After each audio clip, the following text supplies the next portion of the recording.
Boys in the Hood wasn't a party record, it was hardcore.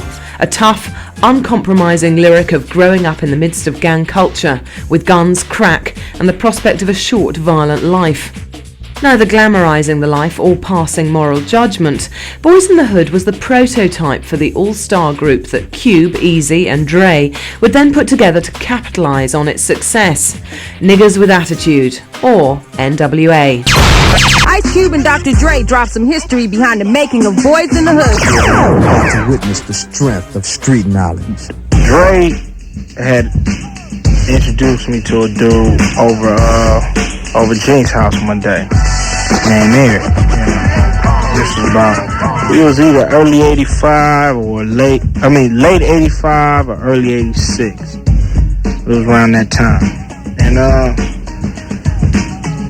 he seemed pretty cool. Dre knew him and stuff. I was rolling with Dre all the time, so I rolled with him and stuff.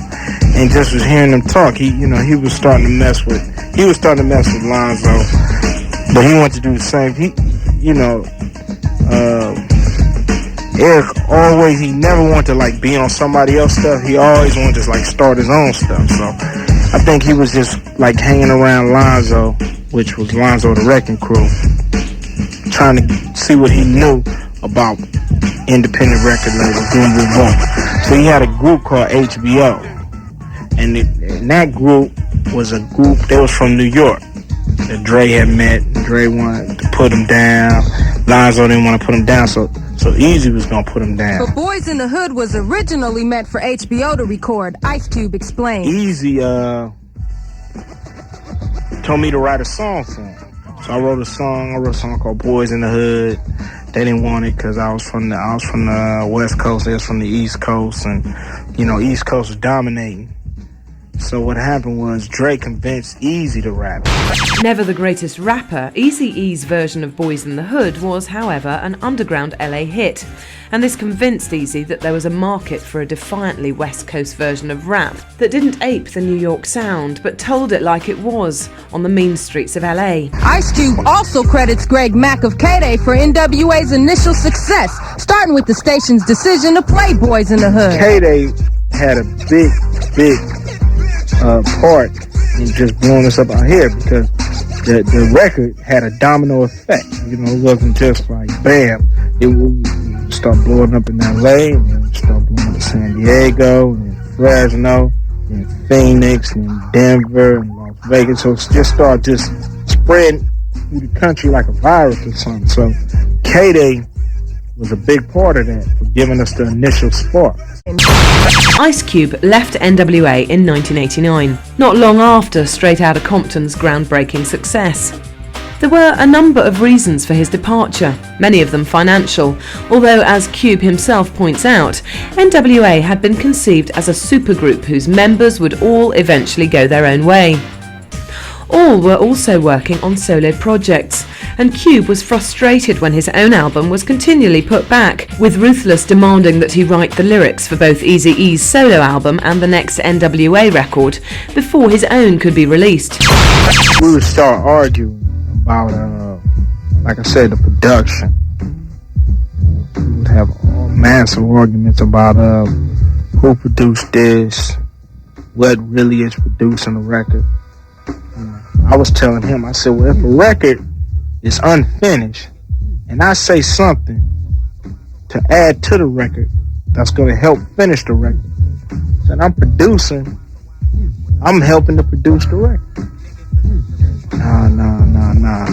So, okay, man. And we would go through all these scenarios. I said, yeah, if I'm baking a cake, if we baking a cake, you got the flour, you got the eggs, but I bring the sugar. You know what I'm saying? I'm helping to produce the cake, No. They had the philosophy. Whoever did the beat, whoever did the bottom beat is the producer of the record. So that's when it just started getting real hectic. Cube still wasn't under contract and had certainly been underpaid considering his input into N.W.A.'s huge commercial success.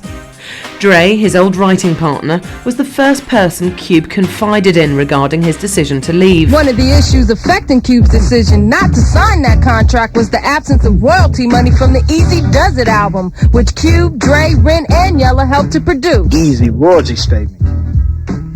So I just know that this money is about to be broke up 5 ways, you know, and everybody's gonna get paid because everybody contribute. You know, even though Eazy-E was the name, N.W.A.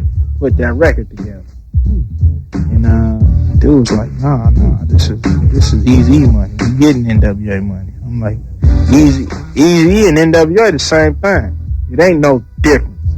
Besides name, that's the only thing that's different. While both camps stressed that there was no personal animosity at the time, things would soon turn sour as Cube went on to considerable success as a solo artist.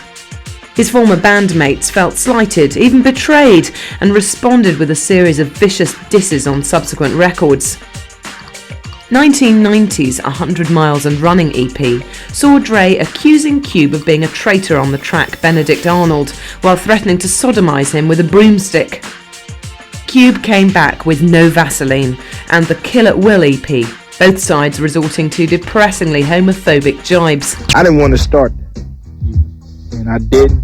And the first chance I got, I just did a record.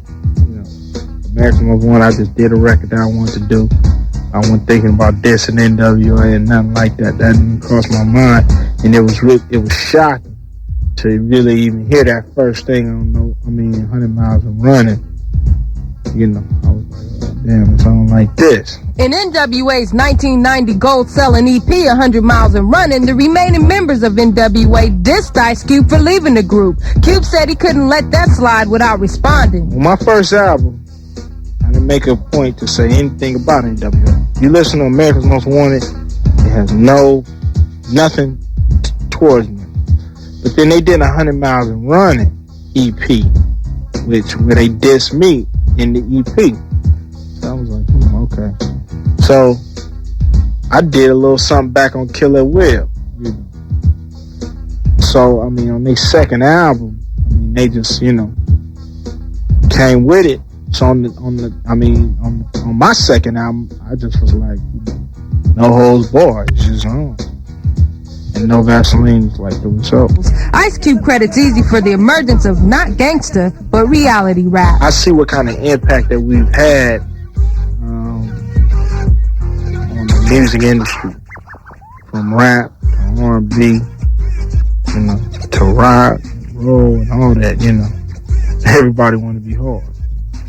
So, he got to be considered one of the forefathers.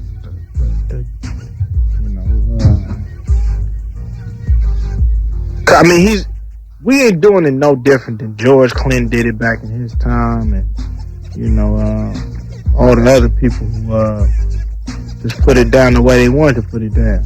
He ain't no different, But he got to stand up. He changed the music industry. As long as this thing lasts, it's definitely because of Eazy-E that we made ripples in the music industry, to this day. You got singers trying to be as hard as us. That's Eazy. Eazy-E himself took the skills he acquired on the streets and applied those basic principles toward building his own business.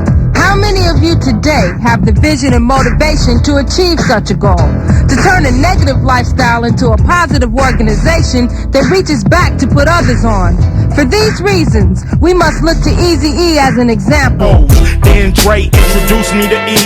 Cruising down the street in his red Jeep, he said, yo niggas, we should flip it like this, cause them boys in the hood like they gangster shit. I put the pen to the pad, young nigga was raw, and told the world how we felt about the law. It was real, never thought I'd see Eazy in a casket. Thanks for everything, that's on everything. I learned a lot of game from you. I like your son, he got his name from you. I tell him everything that he need to know. If he asks my advice, I won't think twice, homie.